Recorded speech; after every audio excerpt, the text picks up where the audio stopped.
The sun had just begun to set, casting an amber glow over the quiet suburban street.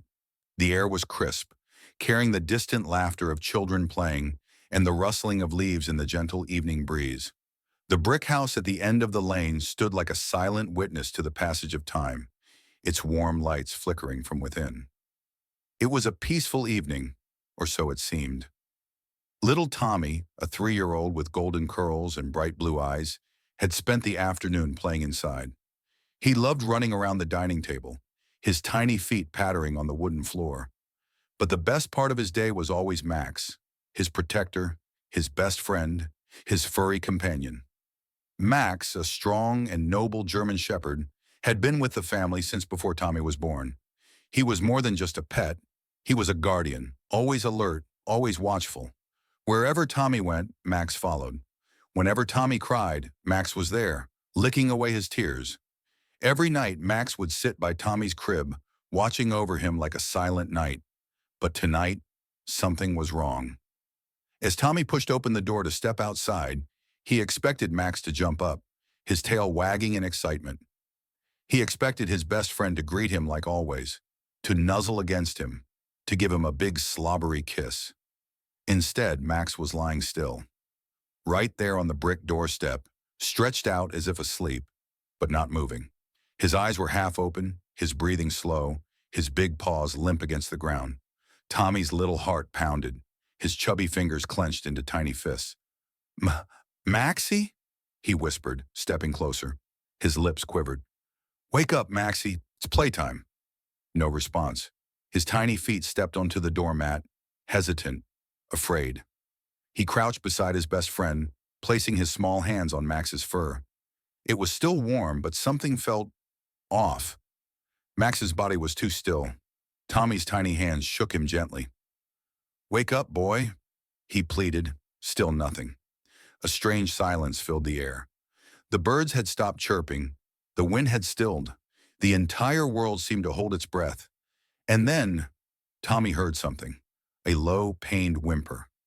Max's eyes twitched slightly, but they didn't fully open. His ears barely flicked at Tommy's voice. He was alive, but something was terribly wrong. Inside the house, Tommy's mother was busy in the kitchen, preparing dinner. His father was in the study, lost in work. Neither of them had any idea what had happened.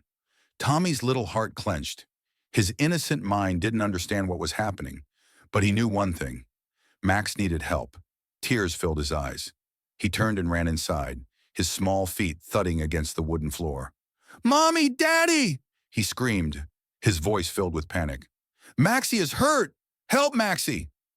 His mother dropped the spoon she was holding, her face instantly filled with alarm.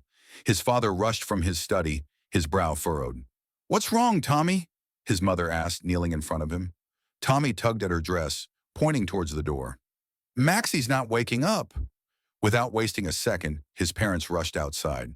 The moment his mother saw Max's limp body, her hands flew to her mouth. His father knelt beside the dog, checking his breathing, his heartbeat. "He's been poisoned," he murmured, his voice grim.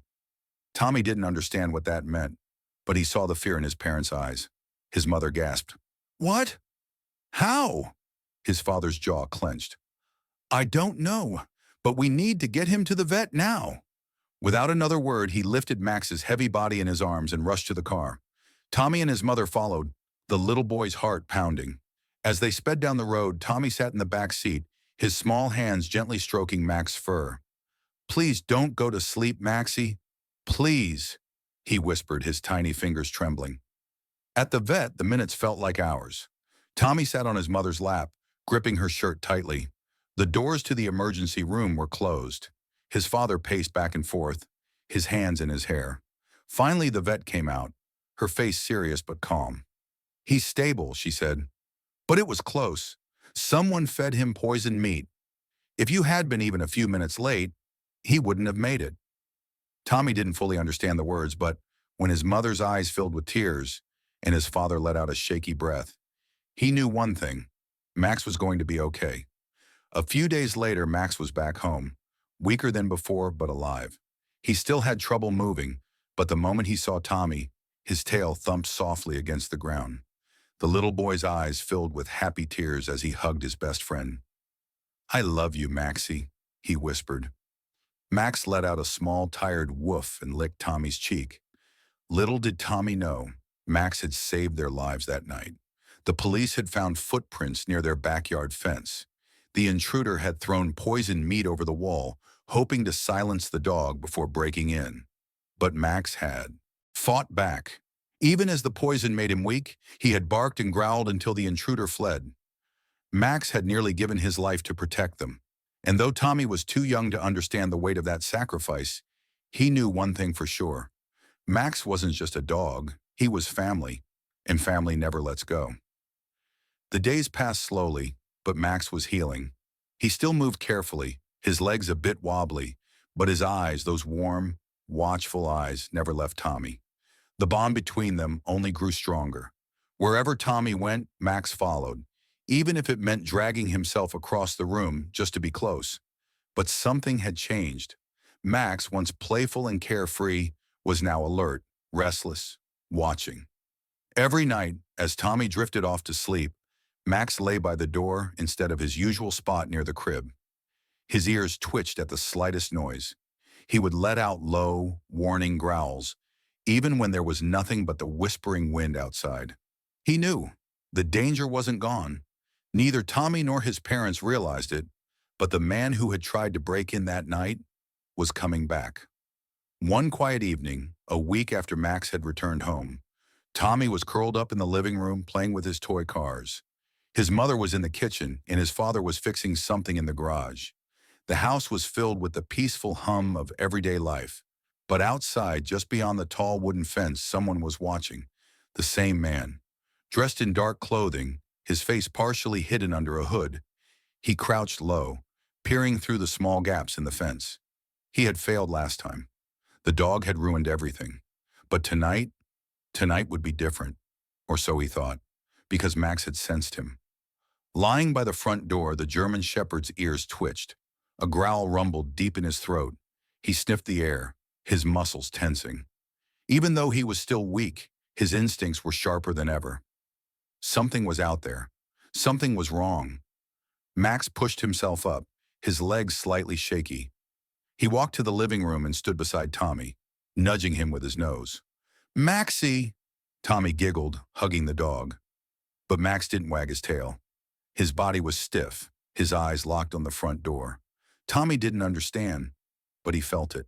The shift in the air, the way Max was acting. Then, a noise, a soft rustling from the backyard, a metallic clink, the faint sound of a latch being tampered with. Max's growl deepened. Tommy looked toward the back door. "Mommy?" His mother turned from the stove. "Yes, sweetheart." "Someone's outside," Tommy whispered. Her face paled. She wiped her hands on a towel and moved toward the window. Pulling the curtain aside just a little, she peered out. Nothing. The backyard was empty. The trees swayed gently in the evening breeze. But Max knew. His growl grew louder. His mother frowned. "Maybe it's just a stray cat." Then the lights flickered. For a second, the whole house went dark. The sudden shift sent a wave of fear through the air. Then, a loud bang. Someone was trying to force the back door open. Tommy's mother gasped, grabbing her son and backing away. "David!" she screamed for her husband. But before anyone could react, Max was already charging. Despite his injuries, despite the weakness in his legs, Max ran like lightning. His body slammed into the back door just as it burst open. The intruder stumbled inside, a crowbar in hand, but he didn't get far.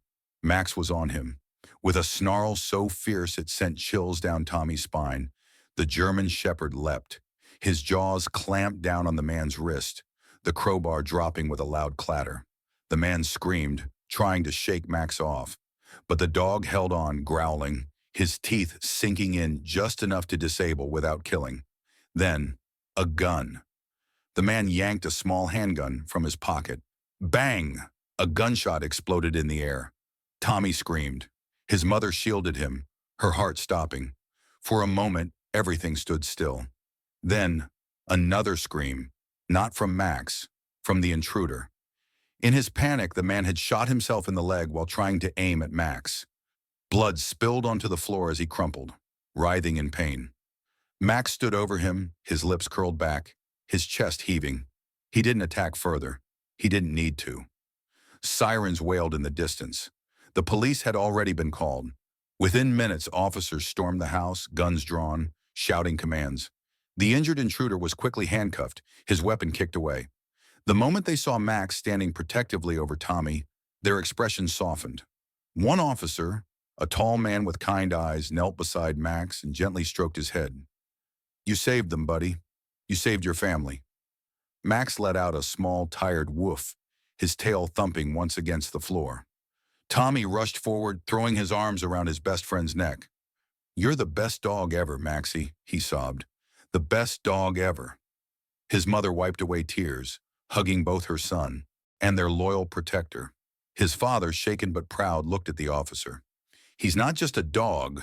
He's our guardian angel." The days that followed were filled with news reporters, neighbors bringing treats, and officers stopping by just to see Max. He had become a local hero, but none of that mattered to Max. All he cared about was Tommy. And Tommy, too young to fully understand what had happened, only knew one thing: his best friend had saved him. So every night, before going to bed, Tommy would sit beside Max, his tiny hands stroking the dog's soft fur. "I love you, Maxie," he whispered.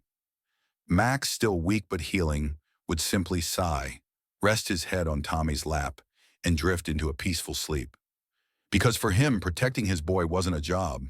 It was his purpose.